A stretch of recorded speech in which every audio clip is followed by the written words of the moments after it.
Salut, mon nom est Sonia Tremblay et vous écoutez Sortir des ruines. Aujourd'hui à l'épisode, un sujet que ça fait un bout que je voulais vous parler, mais deux choses, mais en fait, une chose avant tout, je fais un shout-out à quelqu'un qui me l'a demandé, Anthony Vallière. Shout-out à Anthony qui écoute Sortir des ruines à toutes les semaines, qui me suit aussi sur Instagram, puis qui m'a dit qu'il aimerait ça, que je le nomme pendant un des épisodes. Donc voilà, Anthony, merci énormément pour ton support.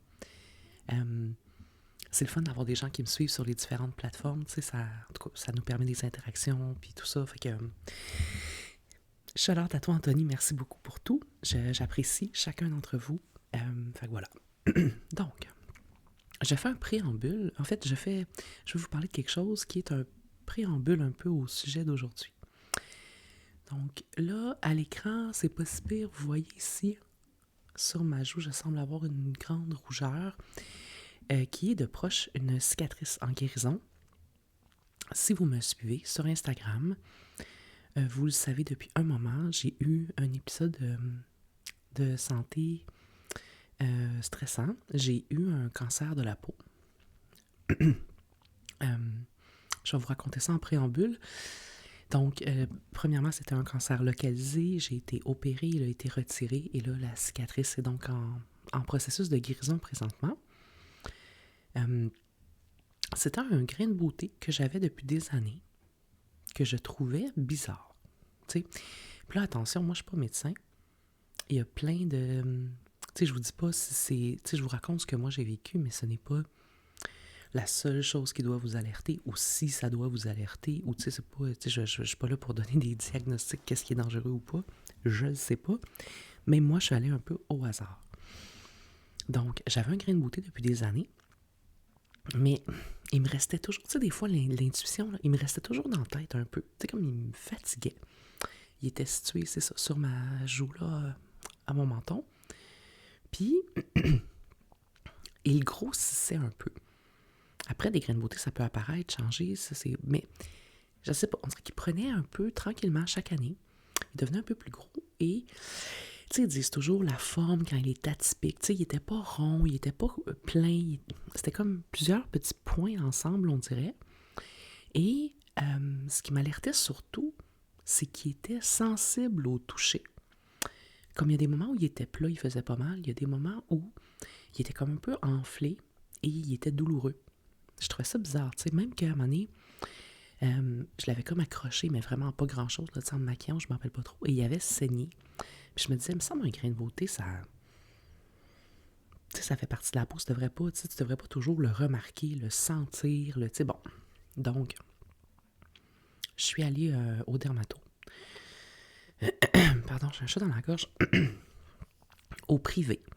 Parce que je n'ai pas, tu sais, pour l'instant, du moins de dermato au public. Puis si vous êtes au Québec, vous connaissez notre système de santé complètement cassé. On pourra en parler dans un autre épisode. Donc, j'ai pris la décision d'aller au privé. Je suis privilégiée, je pouvais avancer l'argent, là, tu sais. Pour le faire retirer, tu sais, je me suis dit, on va l'enlever, ça va être fini, that's it. Je le fais enlever. Et ça m'a coûté, comme avec l'ouverture de dossier, genre 900$. Et finalement, eux, quand ils enlèvent un grain de beauté, ils l'envoient toujours en labo. Quelques mois plus tard, on me rappelle, ou semaines, 2 mois plus tard, on me rappelle donc, puis le dermato me dit, ben finalement, le grain de beauté, c'était pas un grain de beauté, c'était un cancer. Un carcinome basocellulaire, qui est un cancer relativement commun. Mais en fait, il m'appelle, il m'a fait venir à son bureau pour me dire ça, là. Et c'est un cancer qui est agressif, dans le sens où il va affecter vraiment la peau, mais il est localisé. Donc, il n'y a pas vraiment de danger qu'il se soit étendu ailleurs. Il est localisé, mais il doit être retiré. Donc, parce que sinon, il va continuer de s'étendre, puis il va affecter les tissus du visage et tout. Fait que là, quand j'ai reçu cette nouvelle-là, j'étais comme déstabilisée. Moi, je m'attendais pas à ça. Puis même si, c'est comme le meilleur scénario des cancers, le mot est toujours stressant. Donc, tout ça pour dire que pour régler ça, il faut absolument avoir une petite intervention de chirurgie parce qu'il faut le retirer. Tu sais, c'est un peu comme le pic de l'iceberg. Il faut retirer autour, il faut s'assurer d'enlever toutes les racines et tout ça, cancérigène. C'est une chirurgie qui s'appelle la chirurgie de Moss. Je m'excuse vraiment, j'ai un chat dans la gorge aujourd'hui, je suis désolée. Je vais prendre une petite gorgée de thé. Donc, la chirurgie de Moss qui consiste à retirer des couches de peau autour, puis les évaluer en laboratoire, s'assurer qu'il y a plus, qu'on enlève plus grand dans le fond que le cancer pour éviter que ça revienne. Et ensuite, un chirurgien plastique referme. Donc, c'est ce que j'ai subi il y a quelques temps. Ils ont enlevé quand même, en tout, là, la grosseur comme de 25 sous sur ma joue. Et ensuite, ils ont refermé. Donc, voilà ce que vous voyez. Puis ça a coûté 3 000 $. Donc, une série là, pour 4 000 $ environ. Reste que c'est la santé. Moi, j'avais des économies, j'ai pu me le payer. Mais c'est ça, j'ai toujours en tête les gens qui n'ont pas cette option-là. Qu'est-ce qu'ils font dans notre système de santé actuel, en tout cas. Donc, voilà, là, on a fait une refermée, on me fait des points de suture, là, j'ai retiré les points de suture et là, ben, la cicatrice est en train de guérir. Donc, c'était mon préambule au sujet d'aujourd'hui qui est accepter les changements de son corps dans la quarantaine. Et là, moi, je vais parler pour moi en tant que femme, ça peut aussi s'adresser à des hommes, je suis certaine. Mais pour les femmes, avec la périménopause, c'est particulièrement demandant. Puis tu sais, sur Sortir des ruines, je vous parle de l'acceptation de soi, de l'importance de ta relation avec toi-même.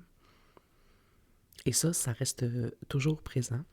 Mais c'est la preuve, la quarantaine, que ce n'est pas un chemin linéaire, l'acceptation de soi, parce que à chaque fois que ton corps vit un changement, tu dois refaire le travail, tu sais. Puis c'est pour ça que c'est important d'avoir une bonne base. Apprendre à s'accepter, apprendre à accepter les changements reliés à son corps, ben, c'est le travail d'une vie, parce qu'à chaque fois qu'il y a un nouvel épisode de changement, ben, tu dois refaire le travail. Mais si tu as une bonne base, un bon pilier, ben, ça va être plus facile. Mon Dieu, j'ai de la misère. Je mets toutes mes excuses. Je m'excuserai pas tout le long du vidéo, là, mais bon.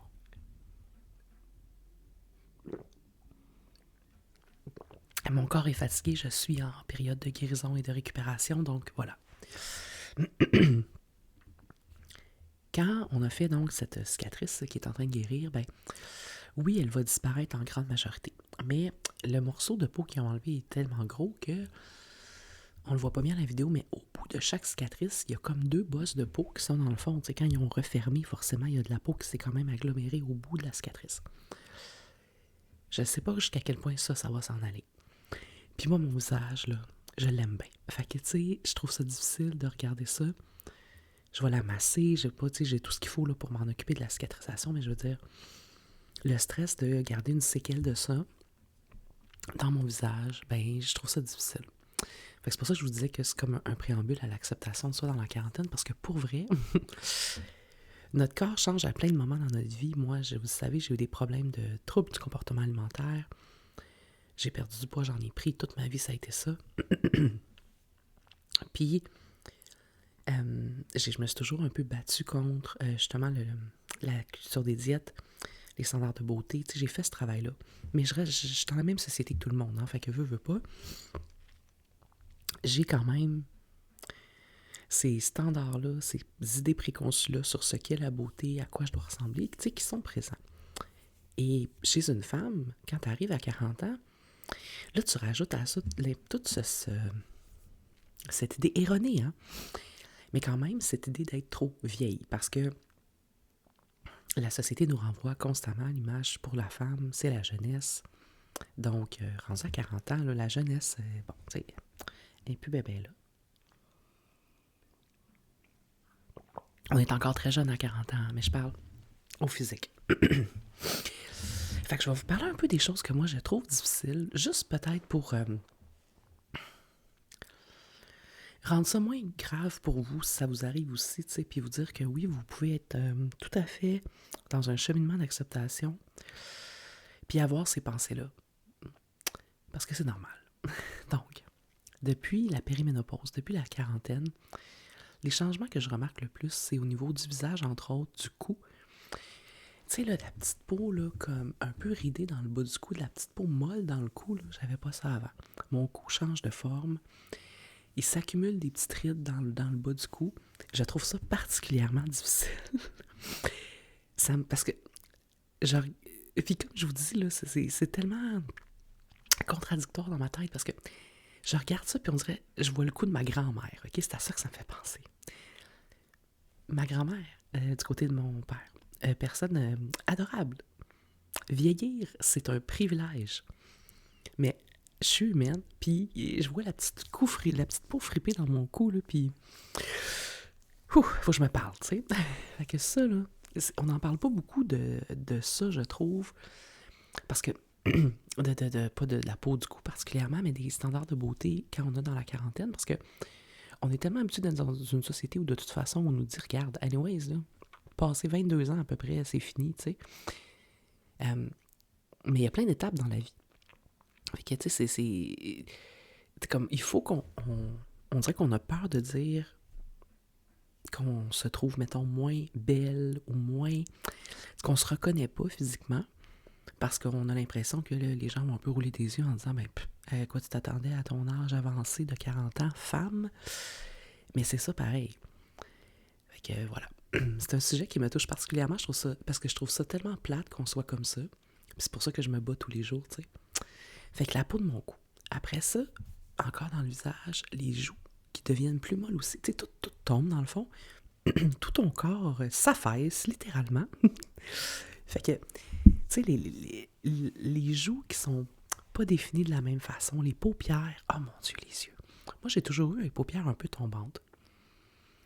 Mais depuis la quarantaine, parce que là, j'ai 46 ans en passant quand même, fait que ça fait 6 ans là, que je la vis la quarantaine, mes paupières s'affaissent de plus en plus. Éventuellement, je ne verrai plus rien, j'imagine. Fait que je peux plus vraiment me faire des... Je peux, mais...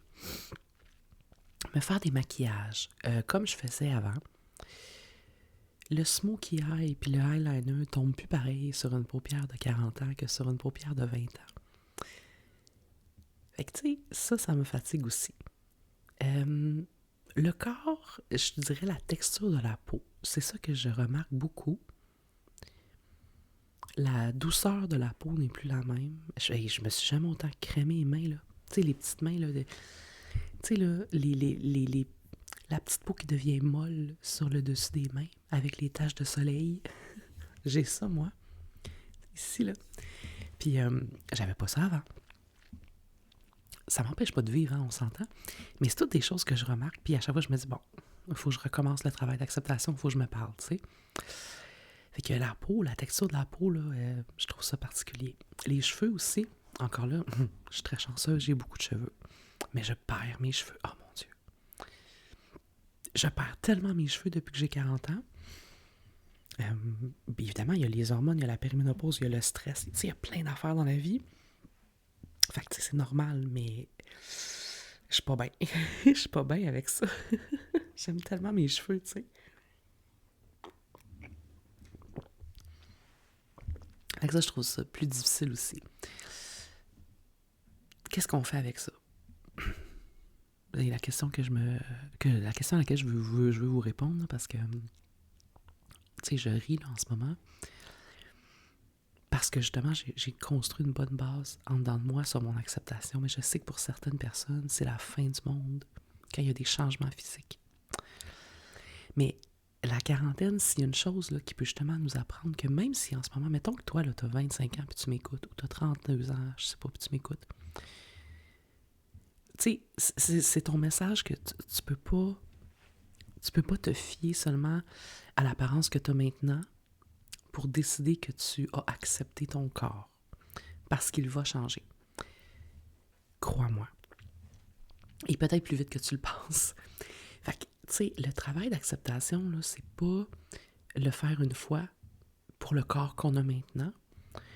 C'est le faire pour le corps qu'on a maintenant et le corps qu'on aura et le corps qu'on avait. C'est pour ça que je vous dis que c'est pas linéaire et que c'est en continu sur toute la vie.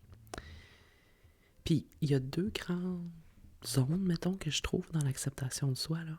Il y a premièrement la zone qui est plus intérieure, plus personnelle, qui est qu'est-ce que t'aimes dans ta personnalité, dans tes valeurs. Tu sais, ancrer ton amour de toi-même sur des choses qui ne sont pas physiques. Tu as le droit là, d'aimer des choses dans ton apparence physique. Hein? Ben oui, mais je veux dire, ton pilier devrait être intérieur. Ton pilier, ça devrait être tes valeurs. Ça devrait être... tu sais, comme tu es en paix avec toi-même, avec tes choix. Ça devrait être tes qualités relationnelles ou ta créativité ou, tu sais, la façon dont tu t'occupes des gens que tu aimes, la façon dont tu t'occupes de toi. Ça devrait être ça qui fait que tu t'acceptes et que tu t'aimes.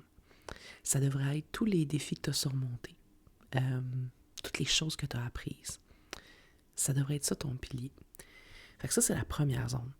Puis la deuxième zone dans l'acceptation de soi, c'est la zone qui est plus extérieure à nous, qui est tout le travail de déconstruction de ce que la société nous renvoie. Je pense pas qu'on peut pleinement s'accepter si on n'a pas fait le travail de réflexion sur les dangers de la culture des diètes, sur les standards de beauté, d'où ça vient, le lien avec le patriarcat, j'en parle souvent, mais c'est ça pareil. Tu sais, les femmes sont belles si elles ont l'air jeunes, puis là, on pourrait même aller plus loin, là, puis de parler de qui a instauré ces standards-là, et jeune quel âge, là, comme trouvons-nous normal que les standards de beauté chez la femme soient reliés au fait que la femme devrait avoir l'air d'une adolescente toute sa vie? En tout cas, il y a une question morale et éthique là-dedans qui me fatigue beaucoup. On n'embarquera pas sur ce sujet-là, on veut quand même que cette vidéo reste relaxante, mais tu sais, vous comprenez ce que je veux dire. Fait que donc, toute la zone 2, là, qui est le travail extérieur, doit se faire parce que pour t'accepter pleinement, il faut que tu sortes de cette construction-là de standards de beauté, de culture des diètes, de ce que tu dois avoir l'air et tout. Puis je juste dis les femmes, hein, parce que évidemment, je m'y connais plus, je suis une femme, mais je veux dire, pour les hommes aussi, il y en a plein, là. Puis pour sortir de ça, ben, la meilleure façon, c'est de s'éduquer, de se renseigner sur les racines de ces standards-là, justement, comme je vous disais, puis les racines dans notre société de comment on voit la femme, puis comment on voit sa valeur, puis d'où ça vient, puis qui a parti ça, puis bon. Quand tu fais juste regarder combien font d'argent les compagnies pharmaceutiques, puis avec des médicaments pour la perte de poids ou pour des traitements anti-âge, quoi que ce soit, là, puis des fois, c'est assez pour te fâcher suffisamment pour que tu aies le goût de déconstruire ces standards-là dans ta tête. Mais voilà. Fait que, quel que soit ton âge, puis quel que soit où tu es rendu dans ton travail d'acceptation, bien, travailler ces deux aspects-là en même temps, là, en parallèle, c'est la meilleure chose à faire. Comment je peux m'aimer sans que ce soit sur des attributs reliés à mon physique? Donc, qu'est-ce qui fait de moi la personne que je suis et que j'aime? Et qu'est-ce que j'essaie d'atteindre qui est dans le fond relié à ce que la société m'envoie comme standard? Quels sont les préjugés? Quelles sont les racines de tout ça? Et comment puis-je faire pour m'en débarrasser? C'est pas mal ça. Le dernier point, c'est que peut-être que là, tu m'écoutes et tu te dis, ben oui, facile à dire, on vit tous dans cette société-là, puis même moi, si je veux m'en débarrasser, la société n'en est pas débarrassée pour autant. Hey, j'en suis très consciente. Il n'y a rien de parfait.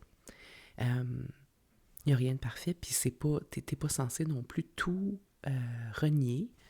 On habite toutes dans la même société, justement. On a toutes grandi avec les mêmes préjugés et standards. Tu sais, je parlais de mes cheveux tantôt, là. Je les aime, mes cheveux. Je les aime pour moi. Je les aime parce que moi, mes cheveux sont reliés aussi à ma pratique sorcière. Tu sais, en tout cas, en magie, là, tu sais, t'as toute l'énergie qui est contenue dans tes cheveux. La façon dont, justement, tu laisses pas nécessairement tout le monde toucher tes cheveux, ou bon, en tout cas, il y a plein d'affaires, là. Mais c'est aussi les standards de beauté des beaux cheveux dans le vent. Tu sais, je suis pas complètement détachée de ça, là. C'est impossible de l'être.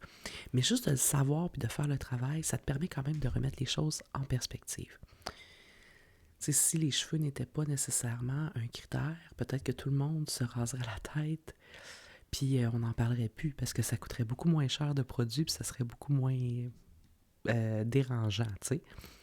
Et plus hygiénique. Tu sais, je sais pas, là, mais comprenez-vous ce que je veux dire? Fait que forcément, on peut pas être complètement à l'extérieur des standards de beauté ou tout ça. Puis c'est pas le but. Tu sais, on a le droit d'avoir du fun, tu as le droit de te maquiller, tu as le droit de choisir. Tu sais, la mode, tu sais, c'est des moyens d'expression qui partent peut-être des standards de beauté, mais qui peuvent aussi être utilisés vraiment pour développer ton unicité, pour développer ta personnalité. Fait que, tu sais, moi, je dis pas qu'il faut juste comme se fermer complètement à ça puis plus avoir de goût esthétique, ça n'a pas rapport. Mais il faut faire la réflexion sur pourquoi j'ai cette envie-là, pourquoi j'ai ce goût-là, pourquoi je veux avoir l'air de ça. Est-ce que je suis à l'aise avec les raisons pour lesquelles je veux avoir l'air de ça? Bon, tu sais, cette espèce d'introspection-là, je pense qu'elle est toujours payante de toute façon. Fait que voilà. Est-ce que je suis allée dans tous les sens? Je pense pas. J'avais un fil conducteur quand même. Mais voilà, on parlait d'apparence physique. Mettons qu'on va faire que c'est ça le sujet. Donc, merci d'être à l'écoute. Shout-out encore à toi, Anthony Vallière, si tu es là à la fin de cet épisode. Puis sinon, mais moi, j'aimerais juste à vous remercier d'être là et à vous dire qu'on se parle, comme d'habitude, la semaine prochaine. Mon nom est Sonia Tremblay. Merci d'avoir écouté Sortir des ruines.